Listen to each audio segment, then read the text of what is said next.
Eu gostaria que o senhor, antes de começar a fazer prestações, começar a reunião, o senhor apresentasse a pastora Cimeia em oração para a gente começar a reunião temática. Pode ser? Pode ser. Vamos orar. Pai, obrigado. E queremos, nesse instante, agradecer pela reunião da BP, especialmente pela pastora Cimeia, que o Senhor dê sabedoria na condução desse tema tão importante e tão assim, que teve uma repercussão muito grande durante a pandemia, no momento, talvez, desse fato. Então, ajuda-nos a aprender mais como compartilhar o Evangelho nessa situação também. Nos dá sabedoria, a gente lhe tua graça, no nome de Jesus. Amém. Amém, amém. É com muita alegria que a gente tem a oportunidade, né, de ter novamente a pastora Cimeia conosco, na temática, né, de violência, né, contra a mulher. Eu vou falar algumas informaçõezinhas, viu, pastora Cimeia? Qualquer coisa a senhora me atualiza aqui. Eu peguei rapidinho. A pastora Cimeia é pastora da Igreja Anglicana, Água Viva, em Olinda.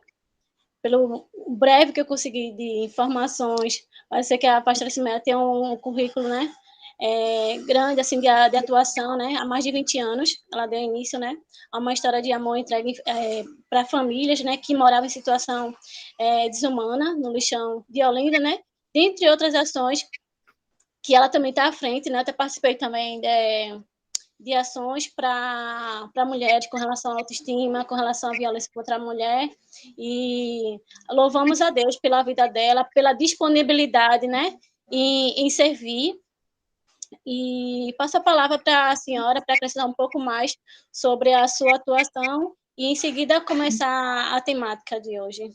Tudo. Então, eu vou atualizar. Durante a pandemia, aconteceram algumas mudanças na minha vida, né? Eu acho que a pandemia, eu não sei vocês, mas deixou muita gente muito isolado, né? Foi um tempo de reflexão. O pouco que a gente saía para algumas ações era um tempo muito precioso. E, para mim, foi um tempo que Deus falou muito, né? Deus tem falado muito através dessa pandemia, e Deus tem nos levado a buscar muito mais, a nos aprofundar, não é, na missão, um sentimento de urgência, um sentimento de não querer parar, não poder parar. Eu acho que porque tudo cresce, tudo aumentou, a violência, a carência física, emocional, as pessoas começaram a realmente ter como é que eu digo assim, uma necessidade muito maior do que antes. Então, já tinha saído da igreja Água Viva, entreguei, porque desde 2014 eu senti, né, Deus falando claramente que era tempo de entregar porque a igreja eu já estava ali desde 1993, era um tempo muito longo, era um tempo em que a primeira geração ela estava muito dependente de mim, né?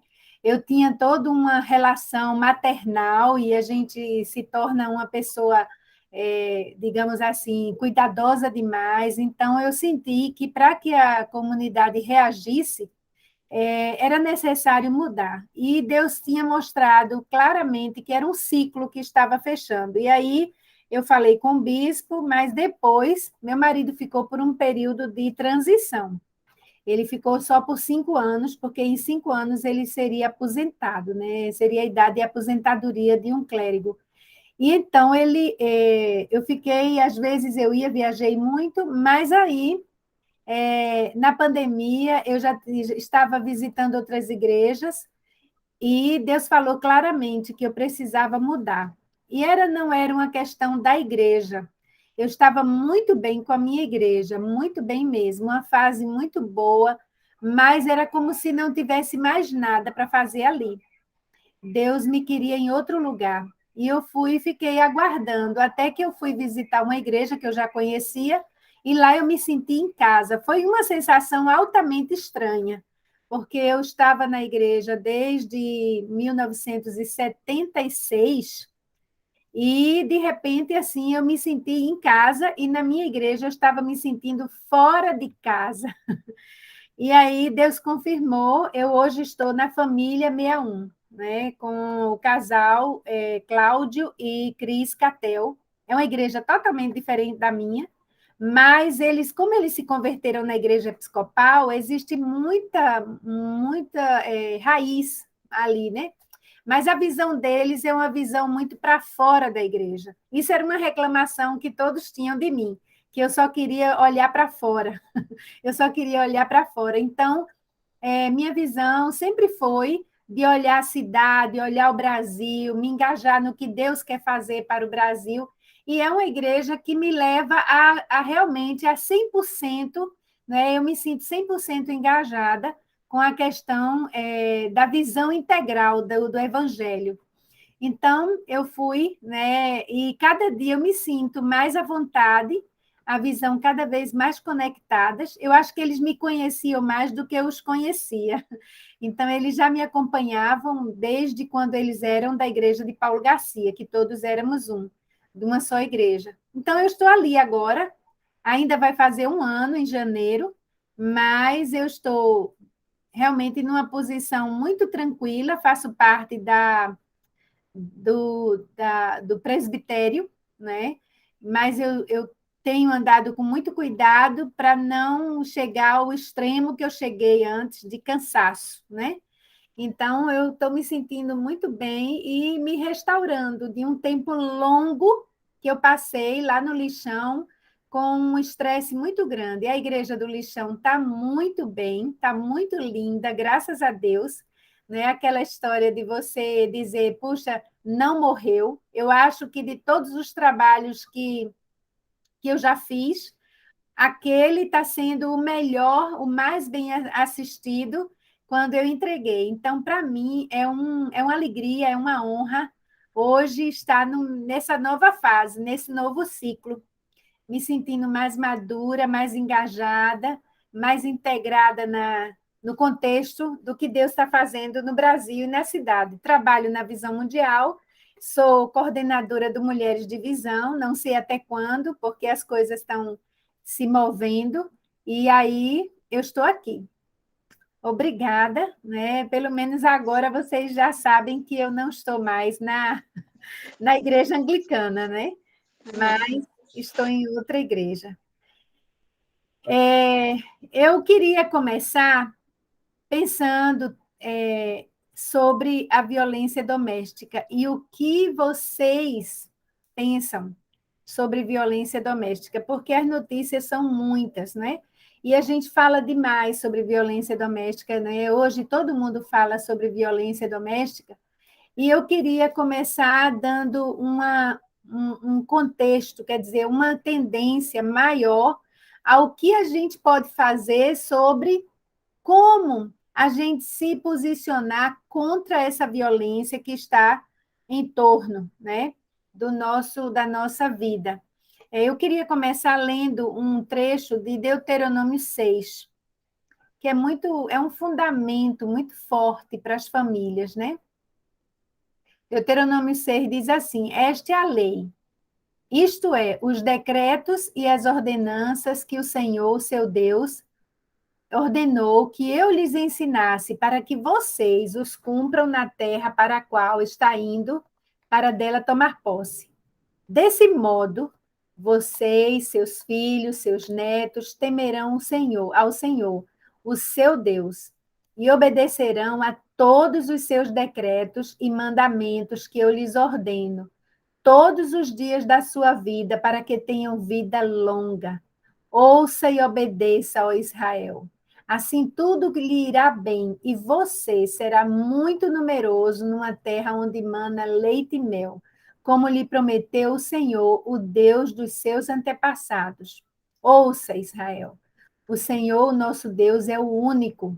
Ame o Senhor, o seu Deus, de todo o seu coração, de toda a sua alma e de todas as suas forças. Que todas estas palavras que hoje te ordeno estejam em seu coração. Ensine-as com persistência a seus filhos. Converse sobre elas quando estiver sentado em casa, quando estiver andando pelo caminho, quando se deitar e quando se levantar. Amarre-as como um sinal nos braços e prenda-as na testa. Escreva-as nos batentes das portas de sua casa e em seus portões. O Senhor, o seu Deus, os conduzirá à terra que jurou aos seus antepassados, Abraão, Isaque e Jacó, que daria a vocês terra com grandes e boas cidades que vocês não construíram, com casas cheias de tudo que há de melhor, de coisas que vocês não produziram, com cisternas que vocês não cavaram, com vinhas e oliveiras que não plantaram. Quando isso acontecer e vocês comerem e ficarem satisfeitos, tenham cuidado. Não esqueçam o Senhor que os tirou do Egito, da terra da escravidão.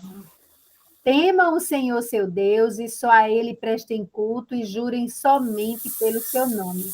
E não sigam outros deuses, os deuses dos povos ao redor, pois o Senhor, o seu Deus, que está no meio de vocês, é Deus zeloso. A ira do Senhor, o seu Deus, se acenderá contra vocês, e ele os banirá da face da terra. Então, esse texto ele é um texto muito básico, né? É um texto muito usado para trazer à família a base da harmonia, né? Da tranquilidade, do equilíbrio. Né? A base é temer o Senhor, seu Deus. Então, quando nós começamos a falar sobre pandemia, sobre violência nessa pandemia, a gente sabe que isso aconteceu, aumentou muito mais, porque as pessoas ficaram dentro de casa. As tarefas que dividiam o dia, né, elas foram trazidas todas para dentro de casa, no mesmo ambiente. Então, isso provocou uma mudança muito grande, profunda na rotina e no comportamento de toda a família. Mas, de acordo com o artigo 5º da Lei Maria da Penha, a violência doméstica e familiar contra a mulher é qualquer ação ou omissão baseada no gênero que lhe cause morte, lesão, sofrimento físico, sexual ou psicológico e dano moral ou patrimonial. Então, o abuso, por outro lado, a violência doméstica, ela não atinge somente a mulher, ela atinge principalmente as crianças, porque mesmo que seja a mulher que esteja sofrendo os abusos, a violência, mas a criança, ela está vendo tudo, ela está recebendo toda aquela informação. E o abuso infantil, ou seja, os maus tratos infantis, eles são definidos como toda forma de violência. E ela pode ser física, emocional, psicológica, maus tratos, negligência, tratamento negligente, exploração comercial, sexual ou outro tipo de exploração, resultado em dano real ou potencial à saúde, à sobrevivência, o desenvolvimento ou dignidade da criança no contexto de uma relação de responsabilidade, confiança ou poder. Como os pais, sejam biológicos, padrastos, adotivos, ou aquele responsável por outro, né, ou outro adulto, que possui a guarda da criança, ou mesmo por outros adultos, próximos da criança, como pessoas da família, professores, cuidadores, responsáveis. As crianças, elas estão dependentes dessas pessoas e, portanto, qualquer dano, seja ele físico, psicológico, maltratos, né, ela terá uma marca profunda no seu desenvolvimento. Porém, a Constituição Federal, em seu artigo 5º, Ele garante o direito à vida como um direito fundamental. E seu artigo 227 assegura esse direito com prioridade para crianças e adolescentes, impondo à família, à sociedade e ao Estado o dever de colocá-los a salvo, devendo se punir severamente o abuso, a violência e a exploração sexual. O cenário atual, porém, aponta que são grandes os desafios para a garantia da proteção integral da criança e do adolescente. Então, um lar, quando existe violência, todos sofrem, todos estão doentes, todos são prejudicados em sua harmonia integral.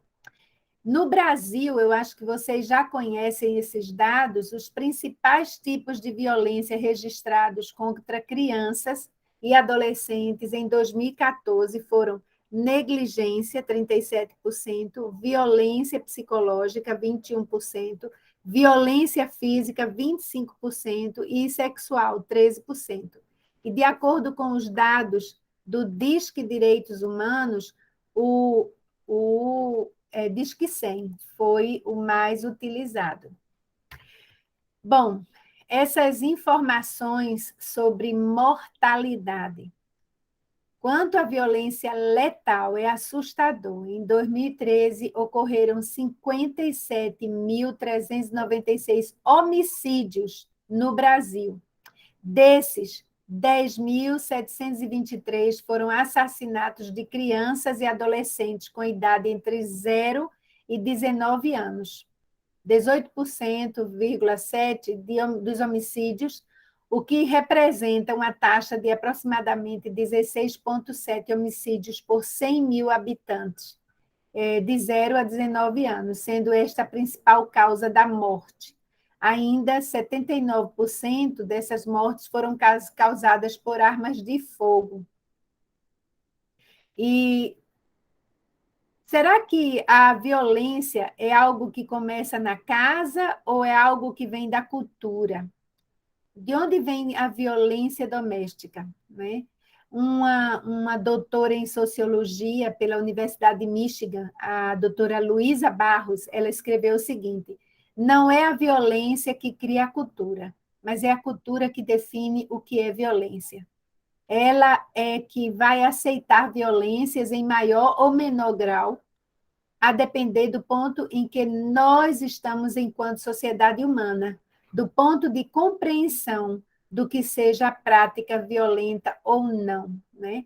Então, nós começamos a observar a cultura, e a cultura, ela traz muito conceitos para dentro da nossa casa que vão embasar todo o comportamento, né?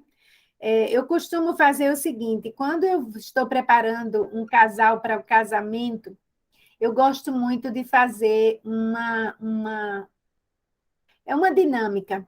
Eu peço que eles escrevam sobre a cultura da sua família, né? E a gente cria várias situações para que eles possam escrever a questão de conflitos, como é que a família enfrenta conflitos entre pessoas, como é o relacionamento dos pais, o relacionamento dos irmãos, o relacionamento dos pais com os filhos. Então, eu uso muito a Bíblia nessa área de cultura, como trazer essa cultura da nossa família. E aí eu pergunto, vocês podem escrever o que vocês querem trazer? Digamos que você está preparando sua mala para mudar de casa. Agora você vai ter a sua casa, a sua família. O que é que você, dessa forma de relacionamento, da cultura de relacionamento da sua família, o que você pretende levar? É incrível, a maioria nunca pensou sobre isso. A maioria nunca avaliou, nunca teve uma visão crítica dessa forma. A maioria. Alguns não, alguns já têm um pensamento formado. E aí, depois, a gente junta os dois papéis e discute sobre aquilo. É impressionante como a maioria deles também já percebem que não querem levar certos jogos emocionais, certos hábitos e, no fundo, esconde, há um silêncio em cima de uma situação de violência dentro do lar. E o mais importante é que isso deve ser conversado antes do casamento, para que isso possa ser um ponto de reflexão entre eles dois, que eles possam verificar o que pode continuar ou o que deve ser retirado daquela relação. Então, a violência ela tem muito a ver com a cultura que nós vivemos. A Jacira Mello, ela é mestre em ciências da comunicação no Instituto Patrícia Galvão, e ela escreveu o seguinte: a violência contra as mulheres é mais presente do que se imagina, aqui e em qualquer parte do planeta. Não conhece barreiras geográficas, econômicas e sociais, e acontece cotidianamente.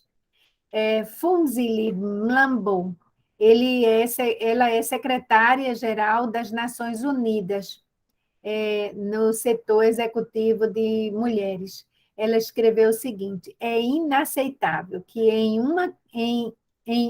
uma em cada 3 mulheres do mundo sofra violência em algum momento de suas vidas.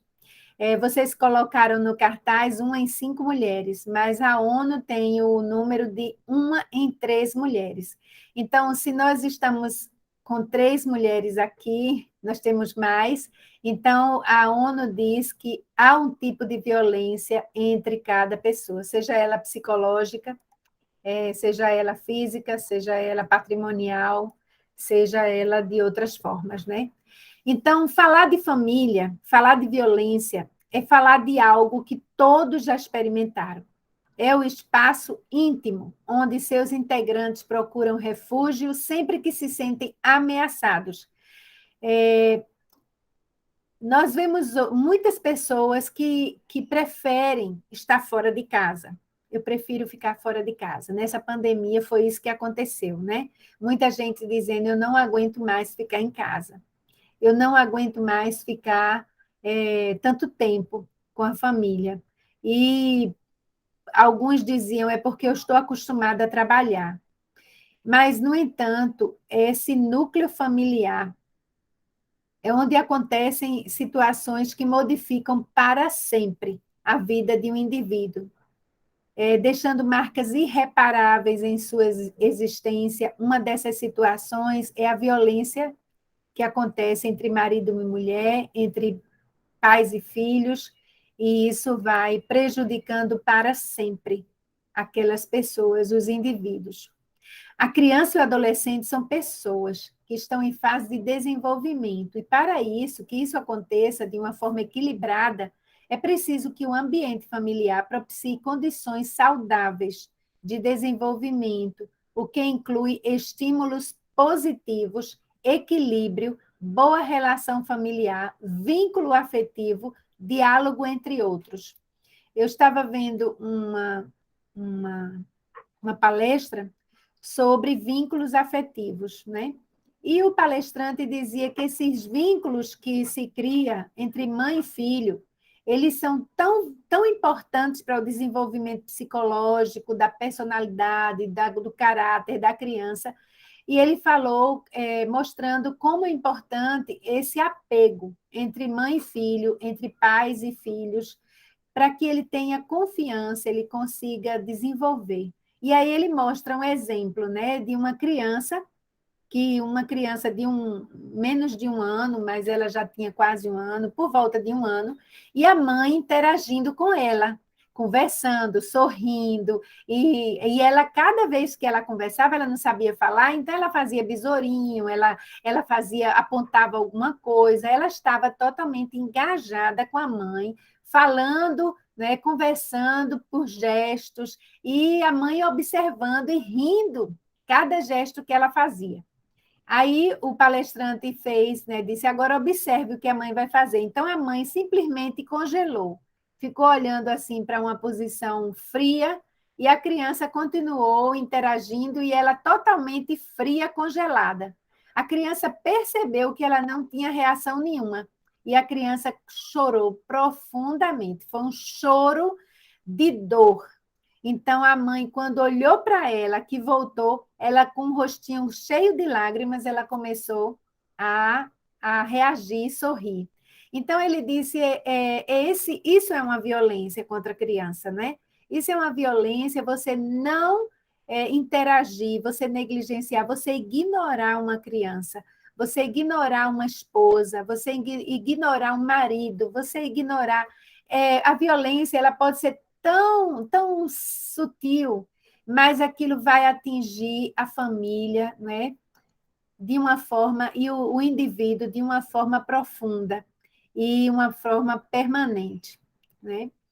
A gente pode afirmar que o ambiente familiar hostil e desequilibrado pode afetar seriamente não só a aprendizagem, como também o desenvolvimento físico, mental, emocional de seus membros, de cada um, né?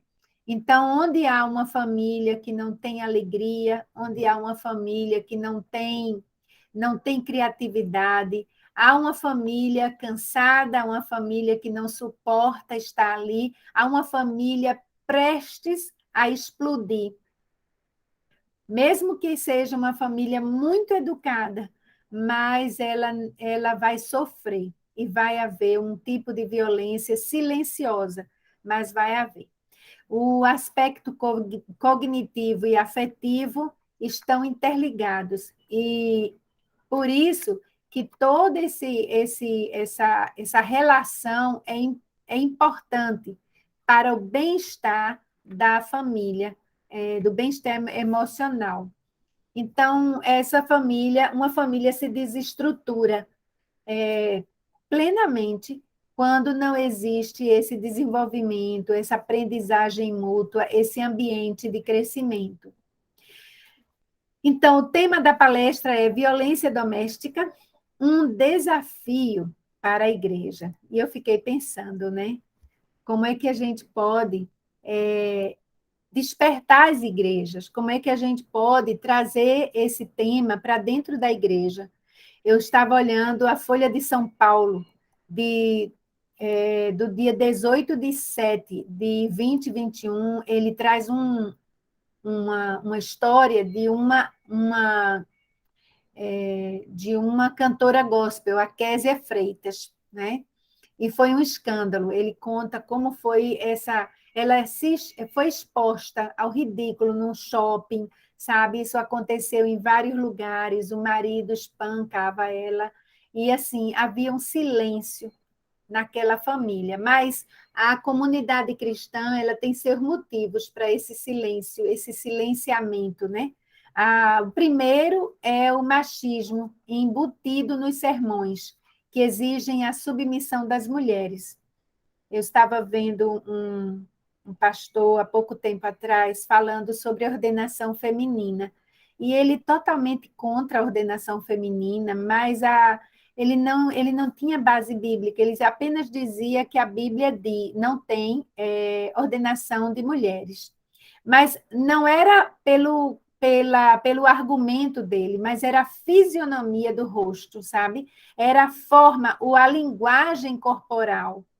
Quando algumas pessoas falam da mulher, né, numa posição de liderança, numa expressão pública que ela se expressa muito bem, a gente sente o corpo, a linguagem corporal das pessoas, não é só do homem, mas da mulher também, mulheres que são machistas, né? Mulheres que estão ali defendendo a posição do homem. Então, a segunda coisa que é o jornal que fala, né? Ele fala, a segunda coisa é que são as mulheres relatam que são ensinadas a levarem seus problemas a Deus, pois uma boa oração tem mais efeitos do que um boletim de ocorrência. 40% das denúncias de violência contra a mulher são violência em lares evangélicos. E isso é um dado muito triste, porque está expondo a igreja a um ambiente que ignora a situação de violência doméstica. A Folha também relata o caso de Késia Freitas, que eu falei, a cantora gospel, como apenas um exemplo que veio a público, mas que 40% das denúncias registradas são de famílias evangélicas. Mesmo assim, existe uma forte resistência para falar de violência doméstica dentro da igreja. Então, como a igreja deve enfrentar esse desafio? Segundo a Reis 20, a segunda parte do versículo diz: assim diz o Senhor, ponha em ordem a sua casa, sabe? Ponha em ordem a sua casa. Como é importante a gente reconhecer com humildade que nós precisamos colocar nossa casa em ordem, né? Nós precisamos, porque nós estamos até. Algumas pessoas ficam dizendo a igreja está sendo perseguida, a igreja está sendo perseguida. Mas se você observar direitinho, a igreja está perdendo a autoridade. É pior ainda. É pior do que ser perseguida. Porque a autoridade ela vem de um reconhecimento, né? O reconhecimento de um poder que a pessoa tem, que é inerente dele, que emana dele, que vem da forma como ele vive, é uma autoridade diferente, não é uma autoridade imposta, mas é uma autoridade dos resultados, né? E nossos resultados, eles estão levando a igreja a um escândalo, né? Escândalos públicos. Nós temos escândalos públicos. Nessa pandemia, eu fiquei muito impressionada com o número assim, de pastores em depressão, de mortes, né? De muita coisa feia, muita coisa triste que a gente viu. Como na visão mundial nós assistimos a muitos pastores, não é? Pastores que estavam com problemas financeiros, mas também com problemas psicológicos, problemas de depressão, problemas em que eles estavam tendo problemas dentro das suas casas e os líderes deles não davam nenhuma assistência, porque nós temos o quê? Uma sobrecarga de trabalho, né? Uma falta de avaliação dos pastores, uma falta de integração, e então ficou cada um por si, na maioria, né? E as coisas foram piorando. Então, o que a gente deve fazer? Eu fiz uma lista pequena aqui. Primeiro, incluir o tema de violência doméstica na agenda. Sermões, estudos, encontros, incluir. Porque a Bíblia está cheia tanto de fatos sobre violência doméstica, né? Se a gente for aqui contar quantos tem, como também de como evitar. Então, nós precisamos expor para curar, né? Segundo, assegurar-se de que cada família que entra na igreja se torna comprometida com o estilo de vida de Jesus, né? Então, assegurar-se como? Não permitir que a pessoa entre e saia da igreja sem alguém conhecer, sem se engajar, né? Tem igrejas, eu tenho uma amiga que ela visitou uma igreja grande aqui de Recife, e ela disse assim, eu já estou na igreja tal.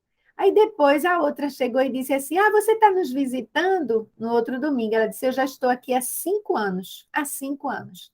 Então, ela sozinha, uma pessoa, uma mãe só, né, sem marido, e totalmente isolada ali dentro de uma igreja grande, né? O estilo de Jesus. Qual é o estilo de vida de Jesus? A gente pode definir um deles com um pequeno texto bíblico em 1 João 4,19, diz assim, nós amamos porque ele nos amou primeiro. Então, a primeira coisa que nós precisamos fazer é ser uma comunidade de amor. Amar porque Deus nos amou primeiro, entende? E aí, terceiro, manter a igreja informada sobre dados de violência doméstica. A informação, ela protege, sabe? A informação não só, ela protege porque ela cria nas pessoas como é que eu digo assim, um senso de atenção, né? Ele se torna alerta, ele fica em alerta de observar, fazer uma autoavaliação, avaliar sua família, e aquelas informações vão educando as pessoas, né? Informar sobre os sintomas da violência doméstica, sobre as causas, sabe?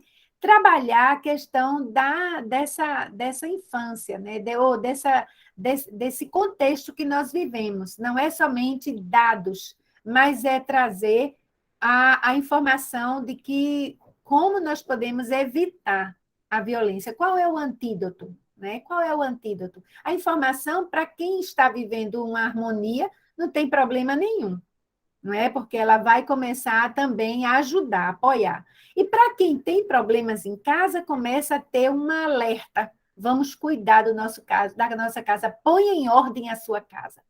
Quinto é levar a igreja a compreender como agir ao suspeitar de um caso de violência e a importância da ternura, né? Essa informação, ela vai alertar, você começa a perceber os sintomas de como você pode identificar que aquele lar ele está em sofrimento.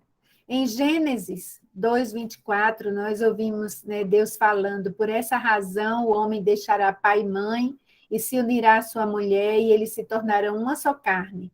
E isso é a base do conceito de que a família é a primeira instituição criada por Deus. E é o Jardim do Éden, e o Jardim do Éden foi a primeira casa estabelecida por Deus. Então, eu digo assim, a nossa casa é o nosso jardim, a nossa casa é o nosso Éden, a nossa casa é o lugar que, quando a gente mais está cansado do trabalho, a gente quer correr para casa. Tem muita gente hoje que prefere tomar um cafezinho quando sai do trabalho, vai rodar por aí, até que vá para casa para dormir.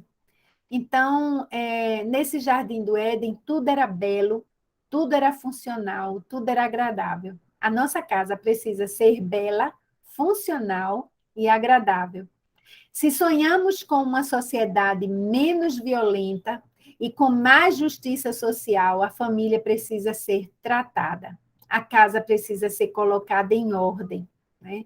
A gente está vivendo um momento de polarização, muita polarização. As pessoas estão muito preocupadas. Claro que a gente tem que ficar preocupada, mas eu acho que a preocupação nossa maior é com a solução. A solução é: vá para casa, ponha em ordem a sua casa, né?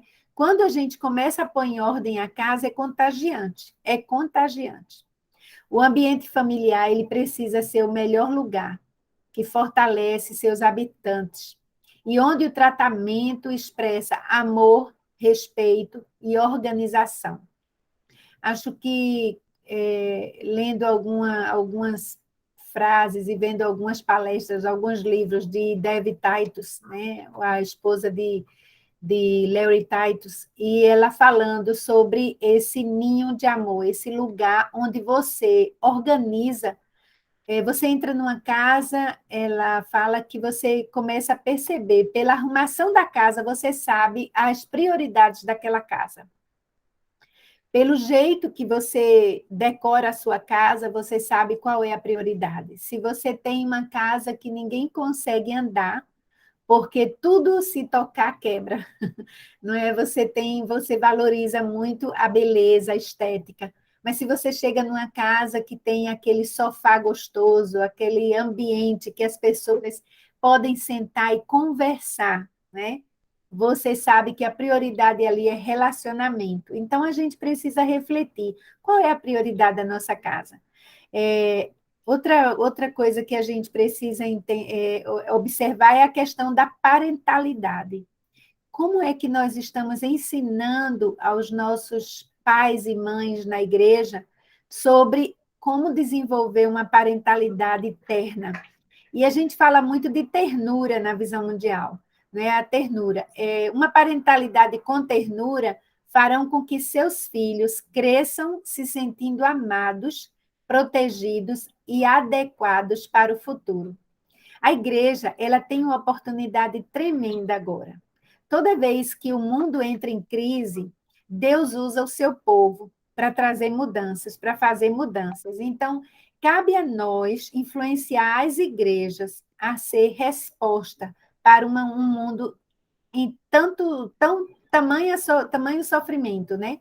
E eu queria encerrar com Isaías 54:13, que diz assim: e todos os teus filhos serão discípulos do Senhor, e a paz de teus filhos será abundante. Eu acho lindo esse versículo, né? Dizendo que os nossos filhos, nossas crianças, nossos jovens, elas serão ensinadas do Senhor. Mas onde é que ela aprende?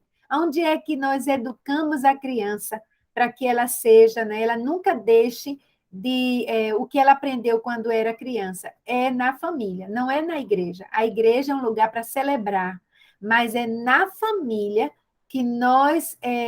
porque a criança ela aprende por exemplo, né? Então, os pais são exemplo dos filhos. E aí a Bíblia diz, né? E a paz de teus filhos será abundante. Nós, assim, que vemos hoje quantas pessoas estão dependendo de remédios para dormir, né? De medicamentos para dormir. Quantas pessoas estão dependendo, estão com síndrome de ansiedade, sabe? Eu tenho visto, às vezes, eu recebo telefonemas de 2 horas da manhã, sabe? Mensagens.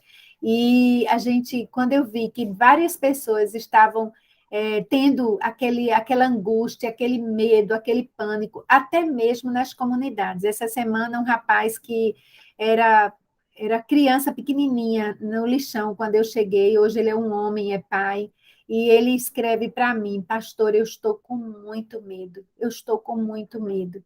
E esse mundo, ele está assim, pronto, né? Pronto para que a igreja ela surja com graça, né? Com favor, com resposta, porque agora é a hora da igreja trazer paz e trazer paz em abundância para essas famílias.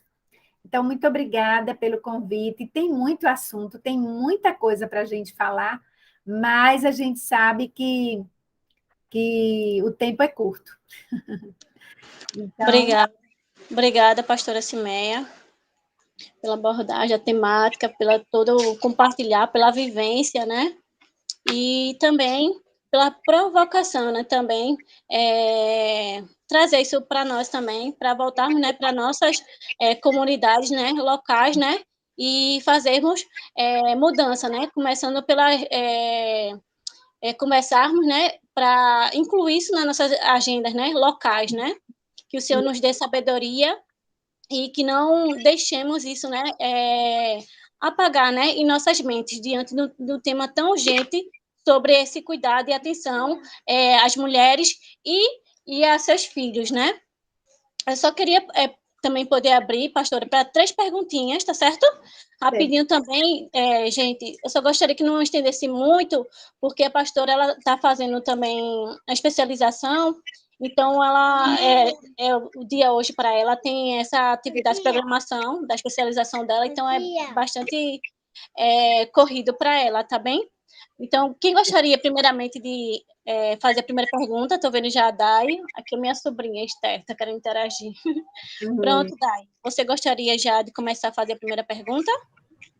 Pode ser.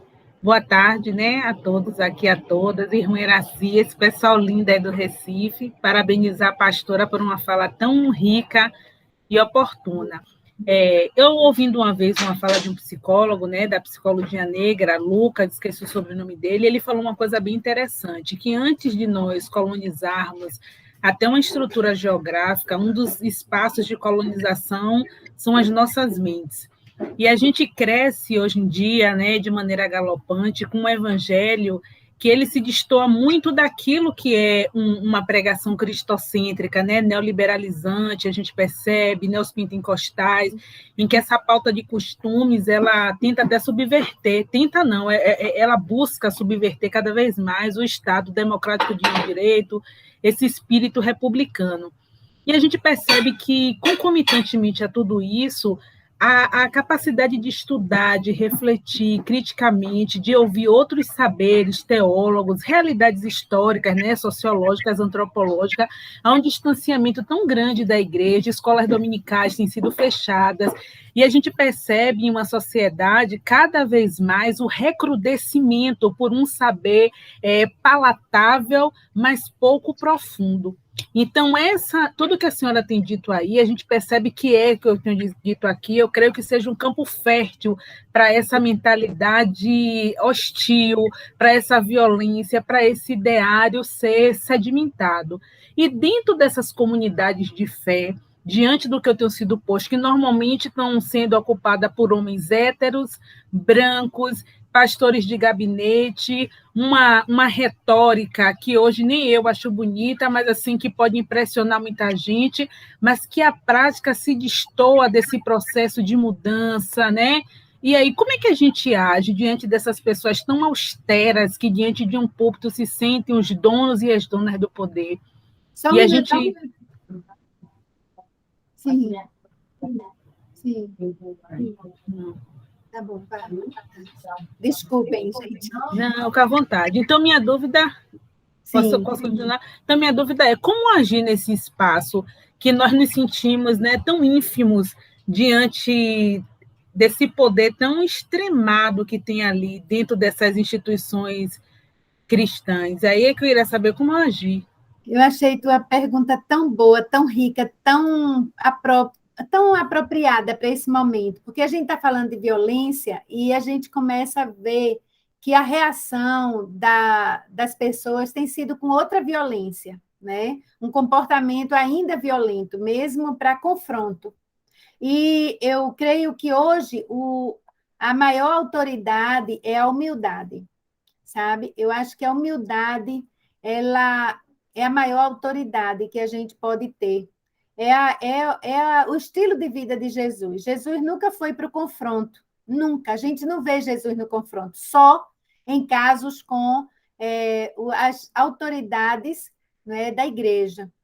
Então, ele foi para o confronto porque eles vieram primeiro. Eles vêm com uma pergunta, porque Jesus incomodava. A autoridade de Jesus não era uma autoridade de competir. Ele não competia com as autoridades eclesiásticas. Ele tinha a vida própria dele. Ele era a própria luz. Ele é a própria luz. Então, eu acho que quando nós seguimos o estilo de Jesus, nós incomodamos, mas nós não precisamos confrontar, sabe? Nós não precisamos confrontar. Então, eu tenho fugido muito desses meios. Eu fujo porque eu não tenho chamado para estar no meio onde as pessoas são, digamos assim, elas são excludentes, são arrogantes, são egoístas, né? Eu prefiro evitar.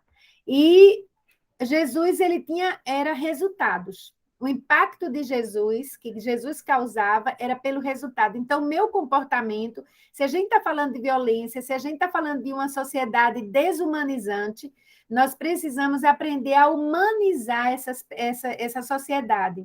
É a partir da humanização, né?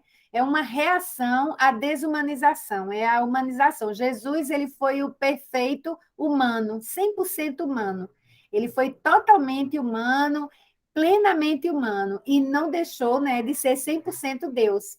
Mas ele foi o exemplo, ele é o nosso exemplo, né? Então, eu vejo assim, há muita revolta, né? Dentro da própria igreja, há muita revolta. Eu participo de grupos de pastores que têm, uns são de esquerda, outros são de direita. Uns chamam os esquerdas de esquerdopatas e o outro chama de fascistas. Então, eu fico olhando e eu digo, não tem diferença nenhuma. Ninguém está fazendo diferença, sabe? Porque eu fico calada. Aí, daqui a pouco, porque você fica calada, o outro diz assim, esses, estão pecando por omissão, e fica assim, os covardes, sabe? Então, para onde você se mexer, é como Jesus, quando os fariseus vieram trazendo a mulher em adultério. Se Jesus dissesse uma coisa ou outra, ele estaria contra ele. Então, hoje é um tempo de de desarmar, sabe? Desarmar, e as nossas armas são espirituais. É a humildade, é a humanização, é isso aí. Eu não sei se eu respondi o que você estava me perguntando, mas, pelo que eu entendi, eu acho que nós precisamos, a palavra é desarmamento, sabe? Você está com o microfone desligado. Eu quero. Pastora Jeane e Carol levantaram a mão. Eu nem vi você, Jeane. Eu vi agora. Bem, na realidade eu entrei um pouquinho depois, que a gente estava aqui teve uma reunião em família aqui, e realmente eu entrei um pouquinho depois, mas sempre maravilhada com suas palavras, né? Porque não preciso dizer que eu já muito maravilhada. Mas eu queria fazer uma consideração, porque na saúde pública, a gente tem o Ministério da Saúde, ele fala, tem um programa que se chama, tá certo, de humanização, tá? Então, a gente dentro de um princípio de acolhimento, Sim. e aí a gente tem humanização. E aí eu fico pensando, sabe? Então, quando a gente vai estudar essa política de humanização para a saúde, tá Sim. certo? Então, o que é que a gente vê? A gente vê o básico, a gente vê o que deveria ser sempre, sabe? E aí eu sempre falava assim, que política é tão óbvia, mas não é. Eu quero contar a vocês um caso de uma mulher grávida, isso eu presenciei, assim, eu fui uma das que recebeu essa denúncia e eu fiz questão de fazer, né, falar sobre isso e levei as últimas consequências, mas uma mulher que chegou grávida numa maternidade, não vou botar nome, né, para não ficar com estigmas, e o cara lá, que é o recepcionista, disse, mas na hora que foi fazer, não tava, não ficava gritando. Quer dizer, o que é isso? Você chegou com está sendo com todo o trabalho de parto, você sabe que tem a dor inerente, né? E você é recebida com isso. E o que foi mais? Ele não botou a mulher para ser atendida logo, ela teve uma eclâmpsia na recepção, e depois foi para uma cirurgia de emergência, a criança passando mal. Então, quem veio fazer essa denúncia, sabe quem foi? Foi a mãe dela. Eu disse, agora eu estou com a minha mãe, com minha filha, assim, numa maternidade, e o bebê que nasceu prematuro, lá no IMIP, né? E aí, quer dizer, qual era a consideração que eu estou fazendo, e vou falar com a senhora, com você, Simeia? Como é que a gente pode falar o óbvio dentro da igreja, quando a igreja não faz isso de natural, entendeu? Ela naturaliza essas questões de violências, ela naturaliza, ela espiritualiza, né? Né? Então, aí eu nem sei responder. Como a gente levar essa humanização, como você disse, né? Para um campo que naturalizou essas pequenas violências corriqueiras que, no final, vão transformando a mente, vão levando as criancinhas a pensar desse jeito mesmo, né? Se lá na igreja eu vejo o pastor, se eu vejo, né, as irmãs da igreja dizer, não, menina, deixa para isso, né? Tem nada demais não, não é verdade? Então, como assim a igreja falar, sabe? Deixar que ela fale. Jeane, por isso que eu estou fazendo uma formação, uma pós, né, que é de teologia da criança, né? A teologia da criança ela é baseada não na fragilidade da criança, mas no potencial que a criança tem de transformar ambientes. Então, aí a gente começa a estudar a ternura a partir da criança. Deus, ele é a ternura em plenitude. Mas a criança, ela é o ser humano, a versão humana mais próxima àquela primeira humanidade lá no Éden. A criança é totalmente desarmada, ela se expõe, ela é transparente, sabe? A criança tem uma força. Hoje eu estava ouvindo uma das aulas e ela dizendo que a gente não deve achar que a maturidade da criança, a criança não é madura para ir a um banco, para ter uma conta bancária, para se autossustentar, mas a criança é totalmente, plenamente madura para relacionamento, né? Ela não prevê ela não prevê os riscos, ela não prevê, não é que ela seja frágil, é que ela está aberta para um relacionamento.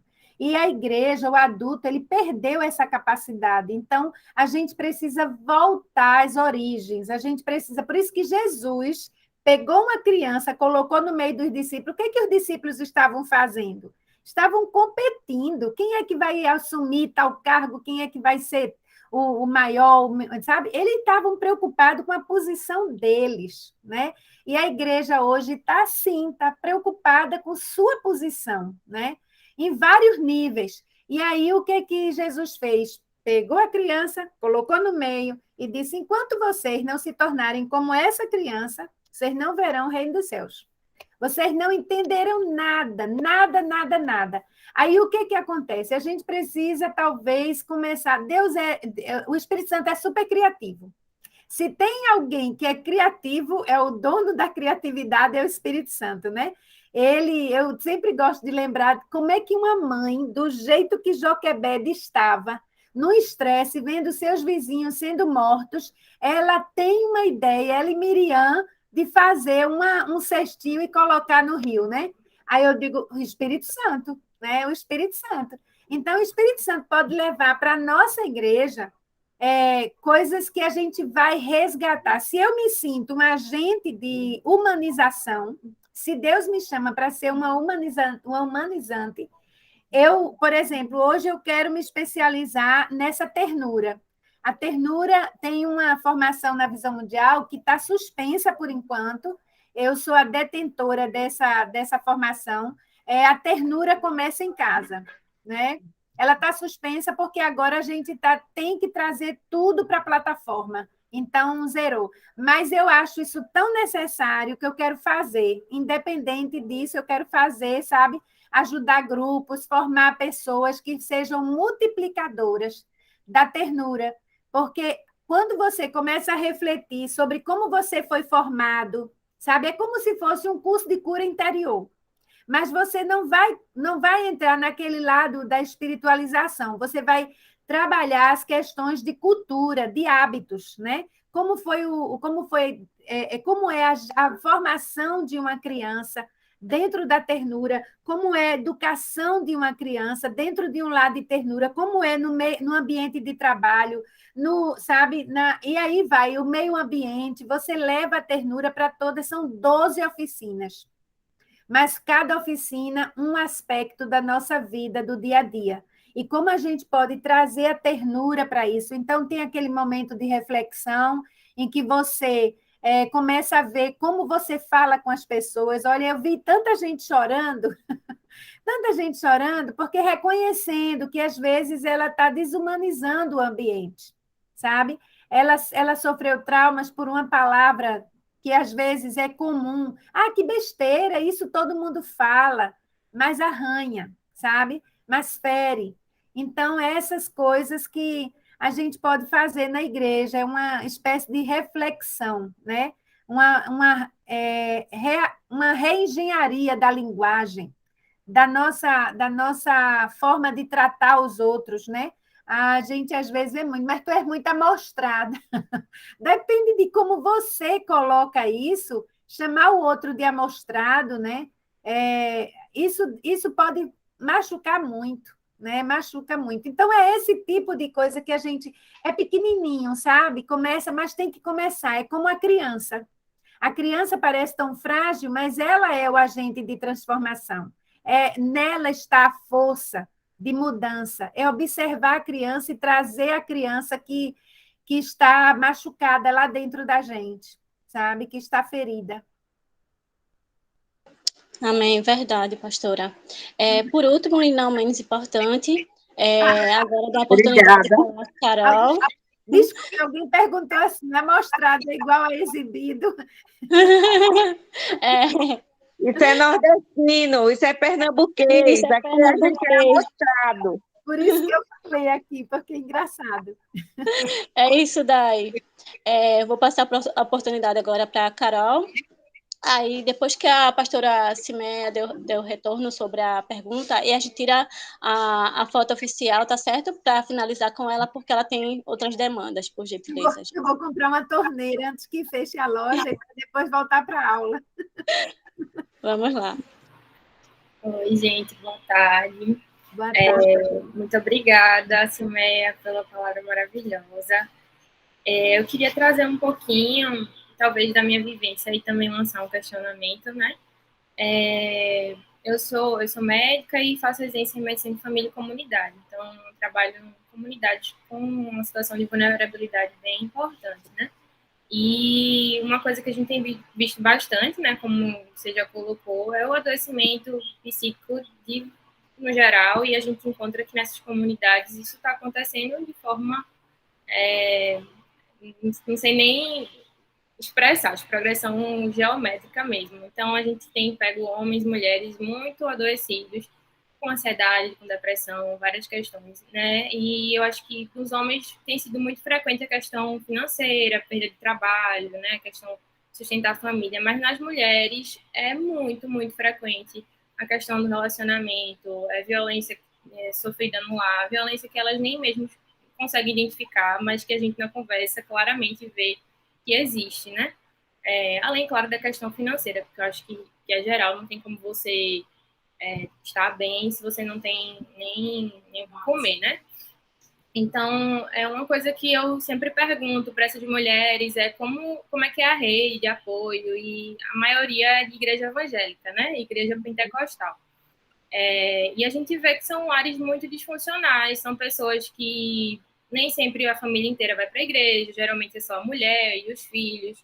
E quando eu vou perguntar sobre o apoio que essa igreja tem dado, de alguma forma, sempre a resposta é muito, muito angustiante, porque uma igreja que não, quando se coloca de alguma forma, os líderes estimulam que os casamentos permaneçam, que a mulher fique calada, a mulher não denuncie, a mulher fique na posição de submissão, e estimulam essa cadeia a se propagar, né? E quando isso é dito, né? Porque a maioria das vezes é uma coisa que fica lá velada. Então minha pergunta é que igreja é essa, né? Que não tem sido relevante na vida das pessoas, não tem feito diferença nenhuma. E eu me lembro muito daquele versículo, né, de Mateus, que diz: esse povo me honra com os lábios, mas o seu coração está longe de mim. Então, são igrejas extremamente fundamentalistas, que falam da palavra de uma forma muito literal, mas na hora de acolher alguém não conseguem fazer o mínimo de fazer sentir uma pessoa cuidada, né? Sim. Então, eu acho que minha pergunta é muito essa: como a gente traz isso para a igreja de uma forma que principalmente a gente fala muito de casa, né, que começa em casa, mas em casas que a gente tem uma estrutura familiar mínima, mas essas pessoas, às vezes, a estrutura que elas vão encontrar realmente é na igreja, não tem em casa, não tem uma coisa que funcione, né? E aí, quando elas chegam na igreja, elas também não são acolhidas. Como é que a gente leva isso para as nossas igrejas, que a gente sensibiliza isso no púlpito, na pregação, a gente perde o medo, sabe, de falar disso na hora do culto. Enfim, eu acho que é uma pergunta meio reflexiva, mas se você quiser responder de alguma forma. Eu acho, sabe, Carol, que a gente está vivendo um tempo tão difícil, eu não tenho muito medo, meu problema não é a questão que a gente vê exterior, não é essa pandemia, não é a crise política mundial, não é nada disso. É a falta de poder que a igreja tem hoje. Ela está sem credibilidade, né? Ela está sem poder. Por isso que eu acredito que ela está sendo desafiada, ela está sendo questionada, sabe? Toda essa crise, eu tenho medo de dizer a você que a gente não tem conseguido o diálogo e Deus vai apertar essa história, sabe? Eu penso muito que é Deus que vai se levantar, porque a igreja é dele, a noiva é dele, sabe? E nós somos apenas. Agora, é importante que a gente permaneça no nosso lugar, orando, apoiando, dando todo o apoio, levando a igreja para um lado mais, digamos assim, para reflexão, se proteger da crítica, sabe? Da gente não se tornar uma pessoa crítica, amarga, porque quando a gente se torna amarga é horrível. Tem muitos evangélicos amargos com a igreja, sabe? Feridos e amargos. Isso piora a situação. Eu acho que a gente tem que se proteger, a gente tem que se manter numa posição de comunhão mesmo. Então, procurar quem quer comunhão, procurar compartilhar com quem quer comunhão. Eu acho que Deus me deu duas coisas muito boas nessa pandemia, sabe? Foi mudanças. Uma coisa foram as mudanças. Uma primeira mudança é que Deus me trouxe para um apartamento. Eu morava numa casa e lá nós fomos assaltados 2 vezes. Então, 2 meses antes da pandemia, Deus me trouxe para um apartamento no 13º andar, de frente para o mar, onde eu pude passar a pandemia refletindo a natureza, as luas e tudo. Eu digo, Deus cuida de mim mesmo, sabe? Eu tive a prova disso. Mas por quê? Não é porque eu vim para esse lugar, é porque antes eu estava num lugar vulnerável, sabe? Muito vulnerável. E a segunda coisa é que Deus me deu uma comunidade de amor, sabe? Eu vejo assim, eu estou me identificando muito com a comunidade porque existe um amor entre os pastores muito profundo, mas muito forte mesmo. Eu estava cansada de anos e anos no isolamento, no lixão.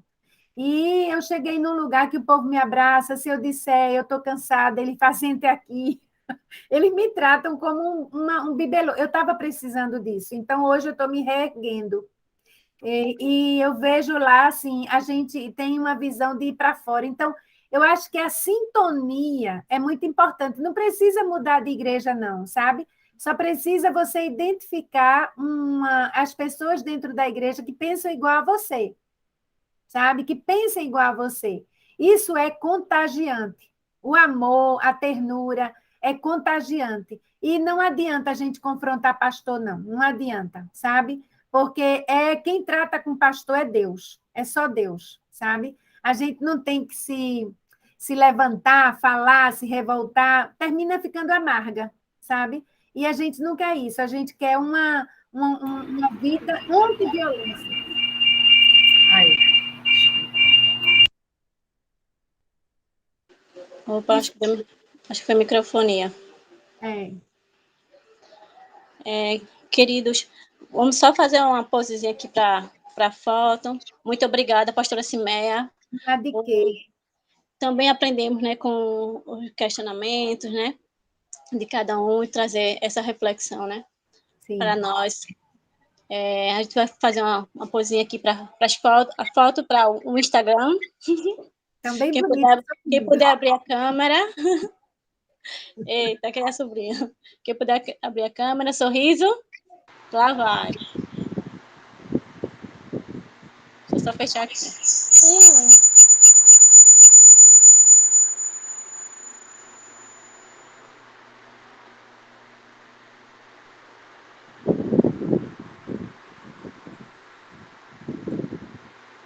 Foi.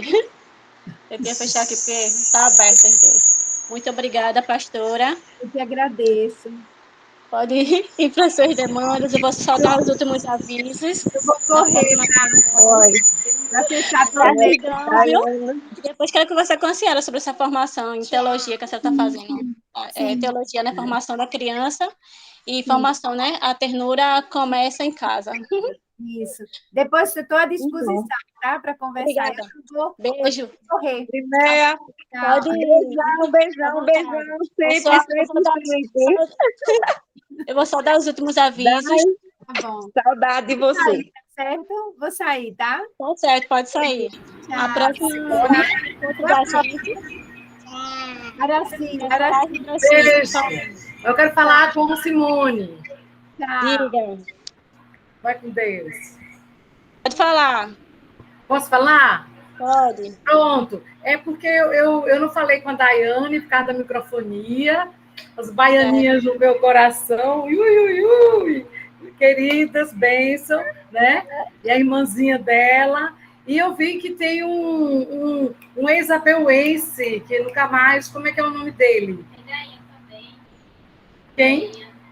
Paulo Trajano também tá. Paulo Trajano. E tem A Diogo Carol, acho que a Mugano. Carol, a esposa do Jonatas. Eu estou. Esposa de Jonatas está aqui. Está aí no grupo? Tá. Está, minha gente? Ou foi... Oi, estou aqui, Carol. Carol. Estou por aqui. Carol. Prazer estar com você. Você não sabe que alegria. A sua presença Obrigada. hoje foi reunião, foi assim, oração de Deus mesmo. Ontem à noite a gente falou, né, lembramos de alguns e realmente pediu ao Senhor. E você está conosco hoje. Isso é uma bênção, viu, querida? Amém. Tem mais Obrigada alguém também, que é a Andréa Leão, que é a irmã da Dai, não é? Né, tua irmã? Né? A sua mãe, põe ela aí para a gente ver o rosto. Aqui da Isolinda. Conhecê-la. Olha lá. Caí, tudo bem, minha querida? Sim, um abraço, viu? Um abraço da Isolinda. Daqui da Ana e da Araci. Viu, querida?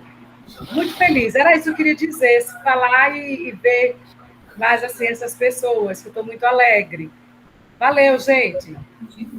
Tá certo. Daiane. Um abraço Da para última vocês. vez, a próxima reunião, o encontro da gente, vai ser o encontro de gerações. O Josué confirmou lá o espaço na Igreja Batista Oasis, dia 27. A programação da gente está para começar às 17 horas e a gente vai passar ainda mais informações, cartaz e a programação. Tá certo? E essa vai ser o nosso primeiro encontro presencial, né, com o protocolo, né, sanitário e tal. Viu? Só uma coisa. Diga, Carol, aproveita.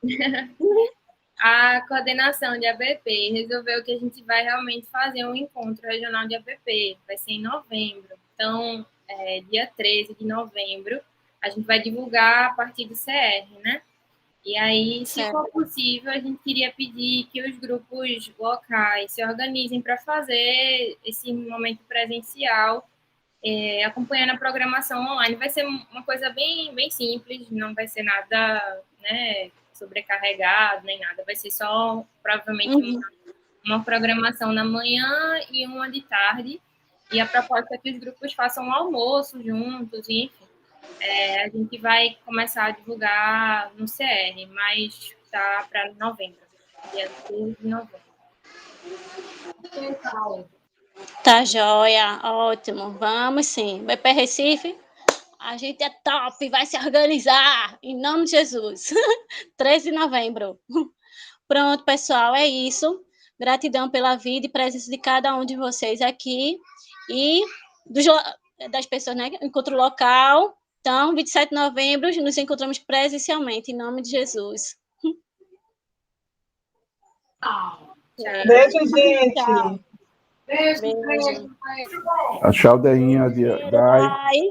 Deus Vou abençoe passar vocês. Que para a bom que pastora, viu? Já terminando aqui, já anotei. Rapidinho. Leite. Todo o pessoal. Tchau.